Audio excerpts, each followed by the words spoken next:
বিশ্বে ২০২৪ সালের সামরিক শক্তির বিবেচনায় ১৪৫ দেশের মধ্যে ৩৭তম অবস্থানে রয়েছে বাংলাদেশ।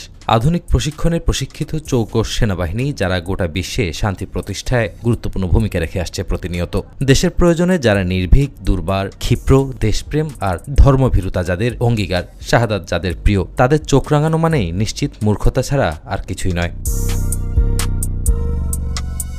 অতীতের যে কোনো সময়ের চেয়ে বর্তমানে বাংলাদেশ সেনাবাহিনী অনেক বেশি সক্ষম, যারা দেশের সার্বভৌমত্ব রক্ষায় পেছনে হাঁটবে না। এর প্রমাণ অতীতেও রেখে এসেছে বাংলার এই দামাল ছেলেরা।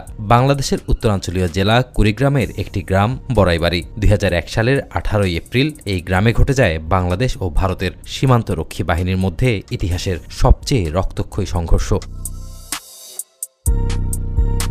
সেই সংঘর্ষে ভারতীয় সীমান্তরক্ষী বাহিনী বা বিএসএফের ১৬ জন সদস্য নিহত হয় এবং বাংলাদেশের তৎকালীন সীমান্তরক্ষী বাহিনী বিডিআরের ২ জন সৈন্য নিহত হয়। বড়াইবাড়ি গ্রামে সীমান্তের অপর পাশে ভারতের আসাম রাজ্যের সীমান্ত। ভোর ৫টা থেকে ১১টা পর্যন্ত বড়াইবাড়ি গ্রামে বিভীষিকা মুহূর্ত ছিল। দুপক্ষের মধ্যে প্রচণ্ড গোলাগুলি হয়। প্রত্যক্ষদর্শীরা জানায় কয়েকশো বিএসএফ সদস্য বাংলাদেশের ভেতরে প্রবেশ করেছিল সেদিন। ১৯ এপ্রিল রাত্রে শুরু হলো। প্রত্যক্ষদর্শীদের বর্ণনা মতে বড়াইবাড়ি বিডিআর ক্যাম্পের ৮ জন সদস্য প্রচণ্ড মনোবল এবং সাহস নিয়ে প্রথম ৪ ঘণ্টা লড়াই চালিয়ে গেছেন। এর মধ্যে আশপাশের আরও ২টি বিডিআর ক্যাম্প থেকে আরও ২০ জন সদস্য বড়াইবাড়িতে আসেন। তারা গ্রামের বিভিন্ন জায়গায় অবস্থান নিয়ে বিএসএফকে প্রতিহত করে। বড়াইবাড়িতে যখন তীব্র সংঘর্ষ চলছে তখন ঢাকায় তৎকালীন বিডিআর সদর দপ্তরের নির্দেশনায় জামালপুর এবং ময়মনসিংহ থেকে আরও বিডিআর সদস্য পাঠানো হয় কুড়িগ্রামের বড়াইবাড়িতে। ময়মনসিংহ এবং জামালপুর থেকে সকাল ১০:৩০ নাগাদ বিডিআর সদস্যরা বড়াইবাড়িতে গিয়ে পৌঁছান। এরপর কিছুক্ষণ বিরতি দিয়ে আবারও শুরু হয় গোলাগুলি। এভাবে ১৮ এপ্রিল সারাদিন এবং রাত গড়িয়ে ১৯ এপ্রিল রাত পর্যন্ত থেমে থেমে গোলাগুলি চলে।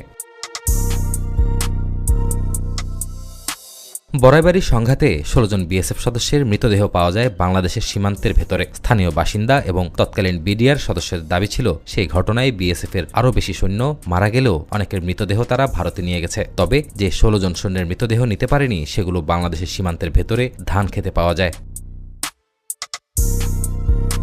বিডিআরের তৎকালীন মহাপরিচালক মেজর জেনারেল অবসরপ্রাপ্ত ফজলুর রহমান ২০১২ সালে বিবিসি বাংলাকে দেয়া এক সাক্ষাৎকারে বলেন, ঘটনার সূত্রপাত হয়েছিল সিলেটের পদুয়াতে। সেখানে বাংলাদেশের সীমান্তের ভেতরে ভারতের বিএসএফ একটি ক্যাম্প করে দীর্ঘদিন সে জায়গা দখল করে আছে। ২০০১ সালের প্রথম দিকে ভারতের বিএসএফ তাদের পাশের আরেকটি ক্যাম্পের সাথে সংযোগ সড়ক নির্মাণ শুরু করে বাংলাদেশের সীমান্তের ভেতর দিয়ে। এই রাস্তা নির্মাণ নিয়ে বিডিআরের আপত্তি ভারতের বিএসএফ আমলে নেয়নি। এমন অবস্থায় বিডিআরের সে এলাকায় তাদের একটি অস্থায়ী অপারেশনাল ক্যাম্প স্থাপনের সিদ্ধান্ত নেয়। সময় বিএসএফ সেখানে ৬টি গুলি ফায়ার করে। এরপর তারা প্রায় ৭০ জনের মতো বিডিআরের কাছে সারেন্ডার করে। পরে বিডিআর পদুয়ার দখল পুনরায় নিজেদের করে নেয়। তিনি বলেন, পদুয়ার ঘটনার জের ধরে কুড়িগ্রামের রৌমারী সীমান্তের বড়াইবাড়ি বিডিআর ক্যাম্প দখলের জন্য বিএসএফ বাংলাদেশের ভেতরে ঢোকে। কিন্তু বাংলার দামাল সেনাদের কাছে গোহারা হেরে লেজ গুটিয়ে পালায় তারা। সার্বভৌমত্ব রক্ষায় দেশের সেনারা কখনো পিছু হটবে না। বর্তমানে বাংলাদেশ সেনাবাহিনী অনেক বেশি আধুনিক, সাথে রয়েছে জীবন উৎসর্গ করার প্রেরণা। ভারত যদি আবারও বাংলাদেশের সার্বভৌমত্ব বিনষ্ট করার চেষ্টা করে তবে তারা হারাতে পারে তাদের সার্বভৌমত্ব ও 7 সিস্টার সহ গোটা পশ্চিমবঙ্গ। অন্যদিকে ভারতের প্রতিবেশী দেশ চীন, পাকিস্তানও সুযোগের সন্ধানে আছে, কখন তারা ভারতকে ছিঁড়ে খাবার সুযোগ পায়।